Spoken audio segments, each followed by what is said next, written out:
The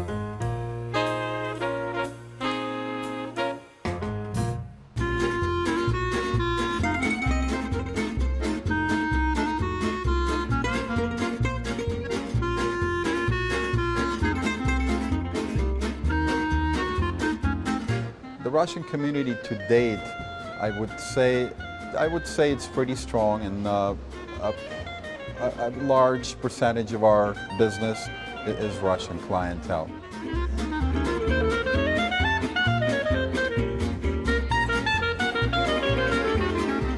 We try to accomplish all of the food elements, being authentic Russian, and then using the knowledge that we have today to create some fusion items, just to create all-around menu where anybody could walk in and find something on the menu and enjoy.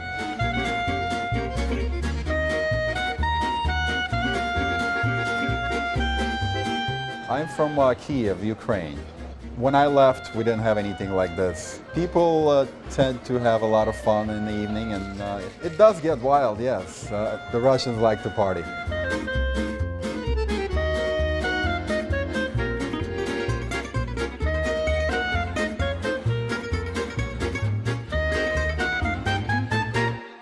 You say that Zhivago is a real slice of Russian life. Tell us why you chose it. As you might have picked up, I am Russian, and my accent pretty much a dead giveaway. But when you go and you live in another country, you really have nostalgia. From time to time, you want to go back and experience a piece of your native land.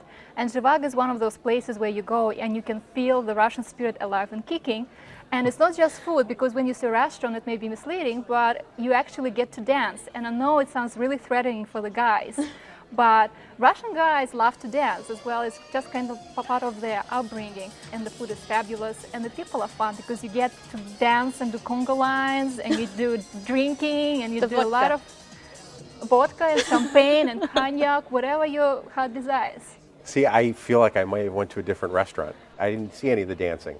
And I think that was in the next room, actually, when we were sitting. We noticed, we sat by this little fountain. You picked the wrong room. Well, they didn't give me a choice. And we had sat there, and it seemed like everybody was having a decent time around us.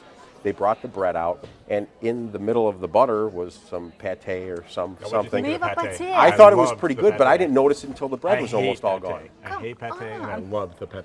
Yeah, that was good. And then we had an appetizer off the special menu that really started the evening out. Then it was bacon wrapped scallops, and the waiter had made a point to say, "And doesn't it look really pretty?" And it did. But the scallops were old. I mean, it's. You can understand. You picked the scallop with bacon at the Russian restaurant. Well, here it says authentic Russian.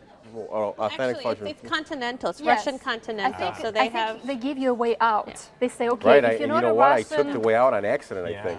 I thought with the appetizers, actually, I like the appetizers best. And I thought that the appetizers kind of represented this huge Russian geography to me, because I had the tuna, the seared tuna, which was delicious. It was kind of more Japanese style, but I loved it. I loved the... Actually, if you were to go with true Russian fish, it's herring. It's not for everyone. It's a quiet taste. It's very, very fishy, but we call it sometimes it's herring under the fur coat. It's the herring, and then you have kind of a bunch of salad over it. It's the most delicious salad you can ever have. What were the entrees that you had? I had the chicken Kiev, which was more traditionally Russian, I guess. It was very heavy in the really heavy, creamy sauce, and it was fine.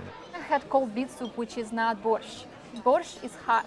Cold beet soup is cold. So I like the borscht. The hot was good. Yes, and it's very easy to make at home, so I can give you a recipe if you want. Okay, so that'll you can help. Try it out. And then I had the stroganoff, and then we also had stuffed cabbage and peppers, which was really nice. The stroganoff was good, but it wasn't as good as I expected it to be, I guess. But the thing that surprised me most was the duck. The duck came out, and it looked great, but it was like tough and old. You could tell it was reheated. So you obviously did not enjoy the food. We didn't have that great of a time. What day of the week did you go there? Sunday night. It's about 7:30. Yeah, this is, again, it's part of the Russian culture. You go out on Friday night and Saturday night. You party away, and then Sundays you kind of get over your hangover and get rested and go back to work time. We were building up the hangover because we went Saturday night, and we were there 3 hours. And I think we were looked down on for leaving early. I think we left like we left at like 10:30, and they were kind of like, "Why are you leaving now? The dancing just started." Starts at 9. The music started at 9. And Did you dance? Oh yeah, I danced to the best of my ability, which is just great. Is there a particular Russian dance? Is there a way of dancing, or like the conga you said? I think the overbite's the big one. Which one? What's the overbite? How do you do the overbite?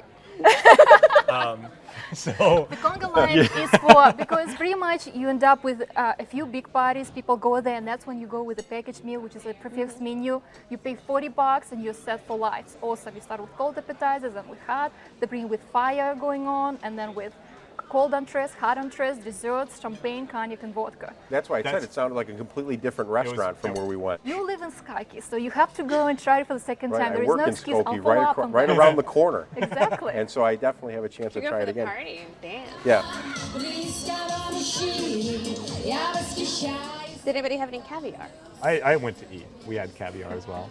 That was quite good. Yeah. The traditional way to have caviar, of course, you have the black sturgeon roe, but they have the bellinis, if I'm correct. Yes. The bellinis, you fold it over with sour cream and some eggs, and the Russian people love doing a sweeter champagne with caviar, and I Right. think it's a wonderful pairing in the sense of that sweetness of the champagne contrasting with the saltiness of the caviar. It's a Right. delightful pairing. Well, Irina, this was your selection. Give us a summary. Great place, not just to eat, but to dance away, have fun, and go crazy. Nobody will know about it. Have fun. What happens at Zhivago stays at Zhivago. Exactly. Until you do the overbite on TV. And Bart? I would sum it up. It was a great cultural experience. I don't know that I would recommend it to everyone because I don't know anyone with that much time. And Guy? I thought the atmosphere was really, really nice, and I think that I just need to give it a try again. I think that that's the best way to do that. Well, you can dance the night away at Zhivago, 9925 Grosse Pointe Road in Skokie, 847-982-1400. Open for lunch and dinner Tuesday through Friday, and for dinner only Saturdays and Sundays. Reservations are accepted, and the average tab per person without drinks is $20.